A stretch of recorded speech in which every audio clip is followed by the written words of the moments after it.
Hello అండి, welcome to my channel. పిల్లలకి basics అనేది చాలా ఇంపార్టెంట్. ఆ విషయం మన అందరికి కూడా తెలుసు. సో ఫస్ట్ నుండి ఫిఫ్త్ వరకు అయితే ఇంకా ఇంపార్టెంట్. అందులో మ్యాథ్స్ అయితే చాలా చాలా ఇంపార్టెంట్. సో ఫస్ట్ నుండి ఫిఫ్త్ వరకు పిల్లలకి ఏముంటాయి?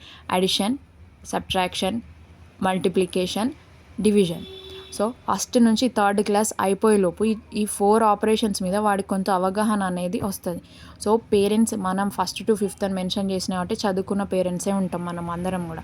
సో సండేనా, సాటర్డేనా, హాలిడేనా ఏదన్నా ఒక వీలు చూసుకొని వాడు ఏం నేర్చుకుంటుండు, ఎట్లా నేర్చుకుంటుండు, స్కూల్కి పంపిస్తున్నాం, ట్యూషన్కి పంపిస్తున్నాం అనేది కాకుండా మనం కూడా అప్పుడప్పుడు కొన్ని ప్రాబ్లమ్స్ ఇచ్చి వన్ స్టేట్ ఆఫ్ మైండ్ ఎట్లుంది అనేది మనం టెస్ట్ చేయాలి.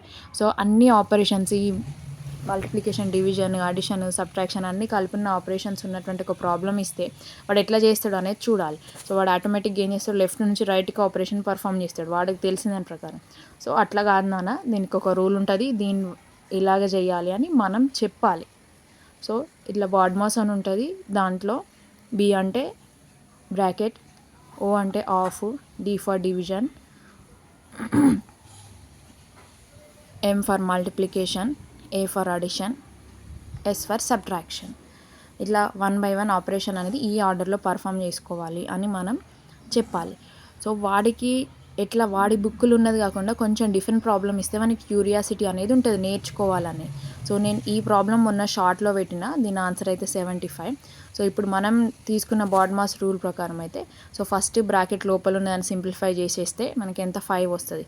తర్వాత ఈ బ్రాకెట్ని మనం ఆఫ్ అని చదువుతాం, కాకపోతే మల్టిప్లికేషన్. సో కింద ఇంటూ సింబల్ తీసేసుకున్నాం. నెక్స్ట్ ఏం తీసుకుంటాం? డివిజన్. సో ఆర్డర్ వైజ్గా పర్ఫామ్ చేసుకోవాలి. సో ఈ ప్రాబ్లంలో చూసుకున్నట్టయితే మనకి బ్రాకెట్ ఆఫ్ రెండు లేవు. సో లేకపోతే దాని తర్వాత ఏంటి మనకి? D for division. So division operation అనేది ఫస్ట్ పర్ఫామ్ చేసుకుంటాం. నెక్స్ట్ ఏముంది మనకి? మల్టిప్లికేషన్. సో మల్టిప్లికేషన్ అనేది సెకండ్ పర్ఫామ్ చేసుకుంటాం.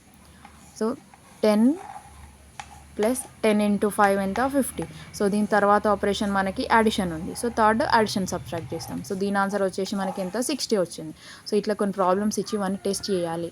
బేసిక్స్ అనేవి పిల్లలకి మనం కరెక్ట్గా నేర్పించాలి.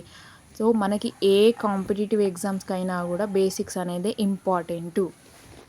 సో అందుకోసమే బేసిక్స్ పర్ఫెక్ట్గా ఉంటే వాడు ఫ్యూచర్లో కాంపిటేటివ్ ఎగ్జామ్స్కి కూడా బెటర్గా ప్రిపేర్ అవుతాడు. దీనిపైన మీ ఒపీనియన్ నాకు కామెంట్ చేయండి. Thanks for watching. Please subscribe.